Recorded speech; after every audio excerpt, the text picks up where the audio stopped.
This morning we're here with Wayne Dirkman, and Wayne is the owner and an operator of Quality Circuits here in Fergus Falls. So I want to thank you, Wayne, for joining us this morning. And first of all, Wayne, can you tell us a little bit, what does Quality Circuits do? I know you're a manufacturer, and I'd like you to just describe your product a bit. All right, yes, we manufacture printed wiring boards for the medical industry, for the agricultural industry, instrumentation. Anybody that does something electronics is usually built on a printed wiring board. Okay, so you actually manufacture the board right here in Fergus Falls? Yes. We have about 105 employees, and we've been here 22 years. Started as a part of the original Project 500 with Fergus Falls when they had the medallion fire. They needed to replace 500 jobs, and the goal was in 500 days, and we were a product of that. I see. How did you start, Wayne? Did you always have it in your mind to own your own business, or what led you to make this decision? And did you start all alone, or did you have an employee or two right away? Basically, I started alone.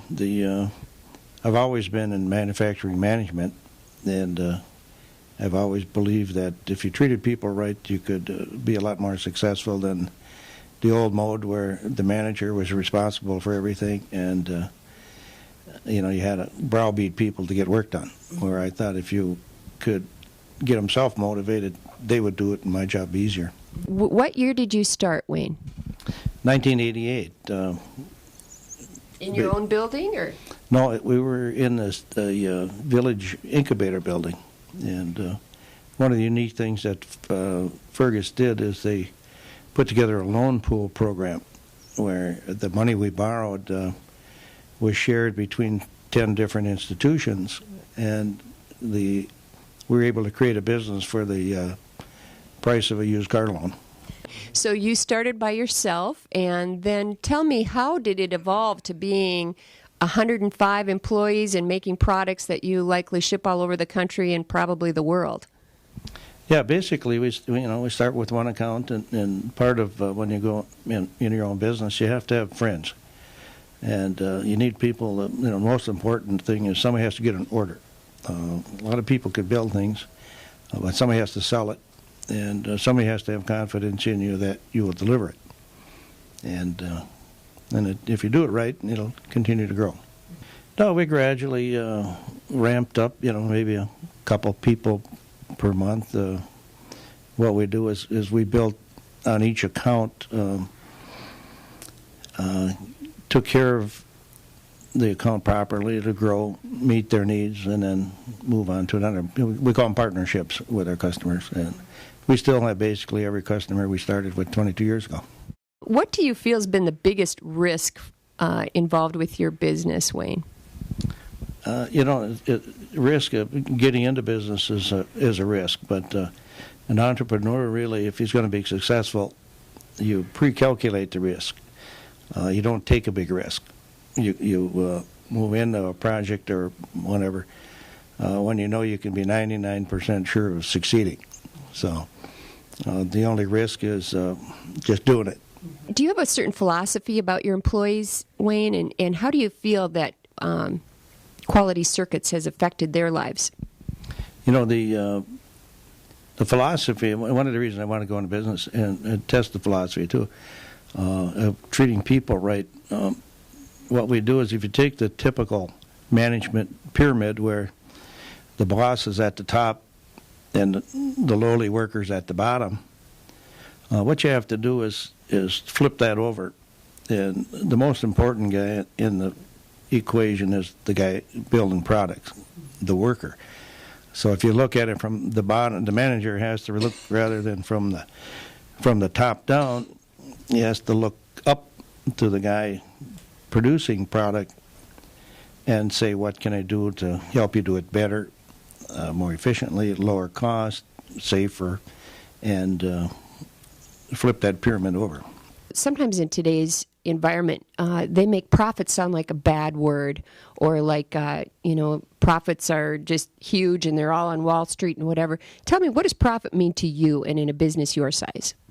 Yeah, that makes everything possible. Without it, we wouldn't exist. Some of the things that we try to do is we share it with our employees, and on a monthly basis, and they're aware of their performance, the product they build, and the rewards are there. So we're really we try to make everybody an entrepreneur.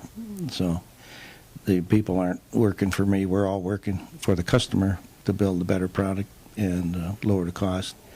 And that's been one of the reasons we're still here and succeeded for 22 years. What do you think Quality Circuits has meant to the community of Fergus Falls? How have you impacted the community here? I guess that's not really my call, but we try to have the best employees we can, and everybody generally has a family to feed, and they all want to drive a nice car, and we try to make it as successful as we can. One of the secrets of my success was really Dale Carnegie. And, so.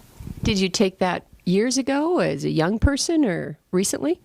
I had a buddy that was brave enough to go start his own business, and he attributed that to him. He gave me his books, and they're just principles of dealing with people and how to get along with people, and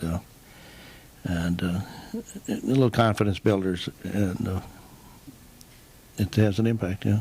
You run this business in the free enterprise system of America. What does America mean to you, Wayne? America's in trouble. We face it every day with the movement of jobs to China. Everything's based on cost, and products will always find the lowest cost. So we need to find ways to do that, to work together, to get rid of the government burden. We can compete with China, but we're getting to the point we can't compete with our government with all the regulations and the costs that they're adding, and health cost, and we've become our own worst enemy. And so if we're going to stay in business, provide jobs in America, grow jobs, we got to get the government off our back and get a better future. When you started this business of printed circuit boards, what made you think that printed circuit boards were something that was needed in the economy and that was something that you knew how to do? Could anyone have done that? What was unique about your background? Yeah, okay. It's basically, I had electronics in the military, and then from there I got out, and at that point a division of General Motors was making these rockets, the guidance systems for rockets, and we really were pioneers in the industry.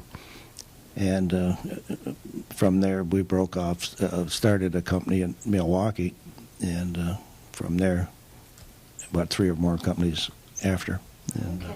So did you have any formal education in it, or was it education through the military? It comes out of the world of electronics, and the real early beginnings was experimentation and finding ways to get things done, and developing the processes.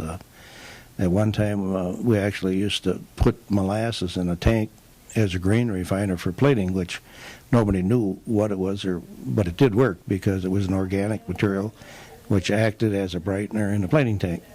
And so it kind of evolved from there, and like everything else, all the industries are improving, and now we use lasers, and we can do things in thousandths of an inch, where at that time it was, could we do it at all? I noticed that you hire several engineers now to engineer your product. Was that always the case?